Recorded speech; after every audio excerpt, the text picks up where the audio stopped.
My next guest spent many years in finance, managing banks and his own consultancy firm before being offered an opportunity he couldn't resist in a totally different industry. He gave up finance completely to become the managing director of a company manufacturing and selling health supplements. Those health supplements are now on the shelves of the biggest retailers in Ireland and the UK. It's Daithi O'Connor of Revive Active. Daithi O'Connor, welcome and thanks for being here. Due to the nature of today's show, it's about pivoting. You have done one of the most amazing pivots I've ever heard of. You went from a lifetime in finance into health supplements. That might not seem to many people like a natural progression or a natural step to take. Talk to me about that. What happened there? Well, I suppose business is in finance, it's the product is money. In health food supplements, the product is a health food supplement. But for me, 2008-9 in finance, the whole country was falling apart, and it was a difficult time. The banks were literally closed, and so I was looking for different opportunities, and I was introduced to a group of doctors, and these doctors were into complementary medicine, and they were saying that they wanted the health and well-being of their patients or health and well-being of people, and they would have to get maybe 15 different tablets. So what I saw within this, and I researched this for nearly 18 months, was that there was no real top quality product that incorporated everything that they wanted to do to give all these multiple benefits.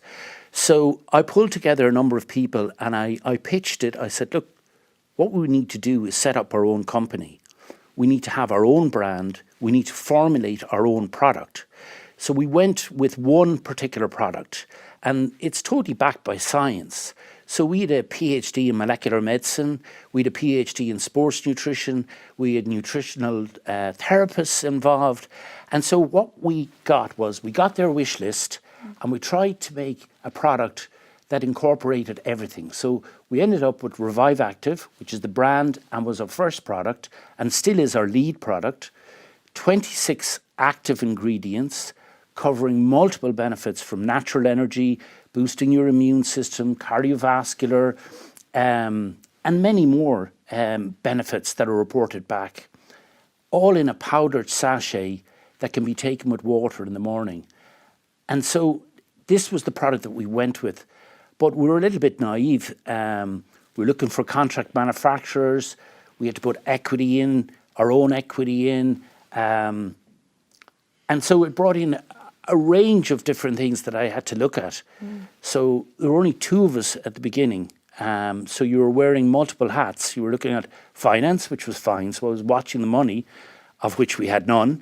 And then your production.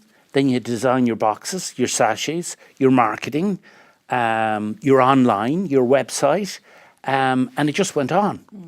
But it was a very exciting time as well. And it must have been a bit daunting, Daithi, as well, because you know, it was the height of a recession and you were literally going door to door to pharmacies in Galway saying, please stock my product, PS, pay me up front because, you know, I can't really manage credit right now. That must have been, it seemed like a near impossible task at the time. And now you're in 1,000 pharmacies. I suppose. How did you get from A to B? I thought long and hard before going forward, because it was my own reputation was on the line and I was writing a check. But I had huge belief in what we were doing. We were helping people. I felt we had the best product, not alone in the Irish market, but in the European market or maybe the American market. We could see nothing else to match this. So I had a vision that this would be successful. It was only a matter of trying to be able to get it out there. So yeah, it was daunting that you were going into pharmacies, and at the time, it was 2011, July 2011 we started. So you were bombarded with bad news on TV, radio, papers, gloom and doom, no way out. So the pharmacies and health food stores saw this as green shoots. They saw it as something fresh, something new. This was, and when they looked at the product then and looked at the back of the box and looked at the level of ingredients that were involved and the amount of ingredients there, they said, yes, we have nothing like this here. we'll take it from you. And those that supported us, I remember I went to Adrian Mullins in Salt Hill, Mullins' pharmacy, and he said, I'll take it. And I said, well, we're going to have to ask you to pay up front. Yeah. And he said, that's okay, we'll do that. And then they started selling, and then the people were coming back. And all these different pharmacies started to grow in confidence. And that's how we grew. But it was small shoots at the beginning in Galway, and it was Galway City, and then spread to the county. And to what extent do you think your own personal brand had something to do with that? You mentioned an Adrian Mullins there. Would he have been known to you? Is that how you kind of got your foot in the door at the start? People trusted you because they knew you? Yeah, there would have been a certain amount of that. They would have known you. But then, this was a new product, so they had to be convinced, and the product convinced them as well. So it no was one's going to buy a load of stock just because you're you, I suppose. No, yeah. they're not. But confidence started to grow as we grew with them, and then even without any money, we were on Facebook, we were on Twitter, we were on Instagram. I was getting interviews with the local radio station, the local papers, because it was exciting, it was different, it was a different story, it was a startup, and they kind of embraced that story, and they say good for you, and people bought online, people bought in the pharmacies, on health food stores. Nutritional therapists took to it straight away because they're very knowledgeable with regard to health food supplements, and they would say, we've got nothing, there's nothing like this in our stores in Ireland.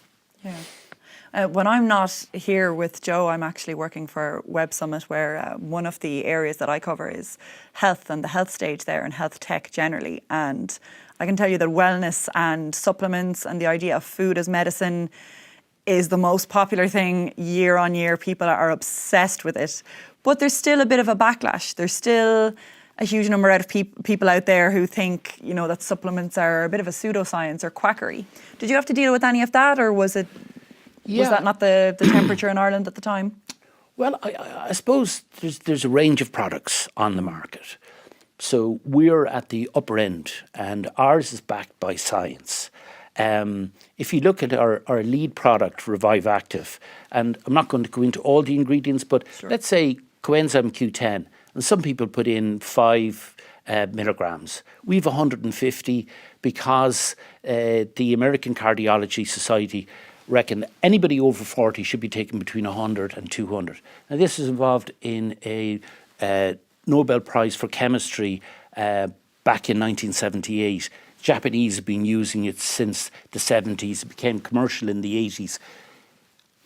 Top quality product or ingredient. L-arginine is for heart health, for blood circulation. Won a Nobel Prize for Medicine in 1998, the discovery of. They're just 2. We have no preservatives. We have no artificial sweeteners. We have no artificial colouring. Everything we do is at the top level. So doctors are recommending our product. Consultants are recommending our product. Consultants in all over the country. Nurses are fully behind us, and they love what we're doing because it's at that level that is making a big difference to the individual. It's at a cellular level. And so, we can't speak about other products. We can only speak about our own. And, we're very transparent about what we do in every product. Some people would have pure collagen. But you don't know whether that's marine collagen or beef collagen. So we actually say where are the source of our ingredients, the level of ingredients, what we do. We encourage people to ask questions. And of course, like Revive Active is vegan, vegetarian, diabetic friendly, celiac friendly. So it covers a multitude. Yeah, you've kind of closed down any avenue of protest or opposition there might possibly be there. Yeah, well, finally, I'd just say on that note, the retail pharmacies of Ireland voted our product Revive Active #1 vitamin, mineral and dietary supplement in January 2019. That's a great milestone to hit. Huge endorsement. We were delighted. Well, I guess another milestone for you would have been when you decided to buy out the shareholders. Tell us how that went. Was that something you always wanted to do, or were you just confident based on how things were going? Two main shareholders. I was majority shareholder, and I had another executive who was a shareholder. And it's one of the things that happens in lots of companies, that shareholding, and it can kill a company, yeah. It can kill a company. But we got to a stage that he wanted to go his own way. I had a vision of where I wanted to bring the company. He didn't fully share that vision, but it was amicable then. So if somebody is not really interested in the vision or where it's going, it's best and that they move on, and they have other interests then that they can get involved in. So we came to a figure and that everybody was happy with, and that's the way it worked. But so it was very good from my point of view. Then I could just look forward. Yeah, and do you think that that change in ownership, I suppose, changed things for you? Did it maybe take you in a different direction or solidify things psychologically for you that this was your baby now? Yeah, yours alone. To be honest with you, I was delighted. It didn't change direction or vision. It was still the same, but it was very much my own. And if you're putting 24/7 into something, and if you get, you should have the shareholding, otherwise it'll cause all sorts of friction. So I was putting my heart and soul into the company, and you can talk to my family. There's Saturdays and Sundays I disappear, and they'll ring the office and find me. So and that's what it takes to bring a company forward. And so to do it and know that you're in total control of your destiny within the company, that was very satisfying. And it must have been very satisfying too to move jobs from Wales back to Mullingar, isn't it? Yeah. So you're manufacturing now at home? Yeah, well, the Brexit in 2016, so we had whenever. whenever is right. We were looking at that, and we always wanted to bring our manufacturing back to Ireland, but with the expansion of the company, you're always looking at the figures. You're looking at your cash flow and the investment it would take. And we were looking and say, well, could we afford to do it, to bring it back to Ireland? And then with Brexit, and you come to 2017, the question was, could you not afford to do it? And we had to make that decision. So our head of production is Colm Horton, and Colm has been with the company for the last 3 years. He was the one really that was the main instigator. We found the premises, we both looked at it, but he has huge experience in this area. We mapped out and we made a state-of-the-art premises. We were backed by our bank, AIB, and we opened for business in March. Most of the people who are employed there are local. Enterprise Ireland backed us as well. 10 new jobs. We're in full production in Mullingar. We still have Wales. If there's a hard Brexit, we will have Wales as a standalone. But even for contingency and for our relationship, we have a good relationship with them, we still have Wales there. And I'd say if there's no hard Brexit, hopefully there isn't, we will look at Wales, because we would see maybe in the next year or two capacity will cause an issue, and we could end up doing double shifts in Mullingar, and it's great to have Wales there. So I'm very proud to have the Guaranteed Irish symbol, of course, and to be, even for our retailers, to say that's an Irish product, and so yeah, it was great, and it's grown the company. And it's obviously worked out well, and yet, you've kind of alluded to there that your hand was a little bit forced, or the timing certainly due to Brexit. Is that something that you see happening or hear of happening in your own circles with other Irish-based businesses at the moment? Is Brexit having that sort of effect generally? Yeah, I think there are some that are just wait and see. There are some, particularly the larger firms, have all taken action. They're all prepared.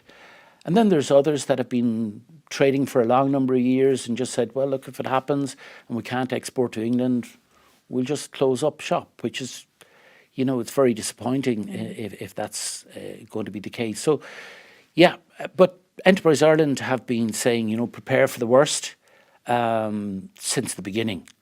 And there's been roadshows and information for everybody. So, it's not as if people weren't warned in advance. And finally, Daithi, the topic of this show being the pivot, and you've done a pretty epic pivot in your career, as we've outlined. What would you say the next pivot is likely to be for you or for the company? I know you've entered some brand new markets in the last while. Yeah, I think there's a lot of growth within Ireland, and I think we have new product development. We have our own R&D department, and we've collaborated like with the Kerry Group and with the University of Northumbria. I would see us doing, new product development, definitely in collaboration with one of the universities in Ireland. From a business growth point of view, we will expand in Ireland. We've huge opportunity in the UK still, and in London. 10 million people, cosmopolitan city, won't really be affected by Brexit. They still have, like, a lot of the people coming into Selfridges, and we're stocked in John Bell and Croydon off Harley Street. They have a different mix of people coming in there. But the big push for us will be into the US.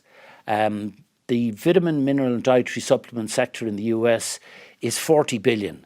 If you compare the US to the UK, the US consumer is 5 times more likely to buy our product than the UK consumer. We've been, myself and Colm Horton, our production manager, were in LA last November looking at manufacturing facilities and logistics. We've done huge amount of research because we have to change all our boxes and branding to introduce product into the market. We expect in early 2020 to introduce our first product on a digital basis into the East Coast. But I see this as a massive growth area for us. I don't believe that there are products like ours on the American market. They've embraced the supplement culture. We think we can even take a small amount of the market there would be colossal. And even from an Irish point of view, there are doors that are open to us there. And also, all the social media are the same. And we have customers in the States as it is. They buy from us online. So they're unsolicited and they're buying from us. So I would see that as a major growth area. And do you think will FDA regulations and approval be an issue when you want to go from online to on shelves? No. It would be the same, but our product will be produced in a registered FDA-approved facility. So that cuts all of that out. And you mentioned that the unsolicited sales online, Ghana and Afghanistan and New Zealand as well. That must be quite a confidence boost to see people organically find their way to you from such exotic locations. We've sold into 43 different countries online, from Ecuador to Afghanistan, and believe it or not, we actually did a shipment last week, a retail shipment to Nigeria. We have a pharmacy chain of 30 pharmacies that have bought through an Irish connection. But there's 150 million people in Nigeria. All the missionaries that have been there mean nice that big market. yeah. Their patron saint is St. Patrick. But it's just New Zealand, Afghanistan, UAE. We've shipped all over the world. Well, exciting times in the past and in the future for you, Daithi, it seems. Thanks so much for being with us. Well, thanks very much, Yvonne. And I'd just like to say that I'm just here on behalf of the Revive Active team, and we're really lucky with the team that we have, from the production to the sales to the marketing. It's a really combined effort.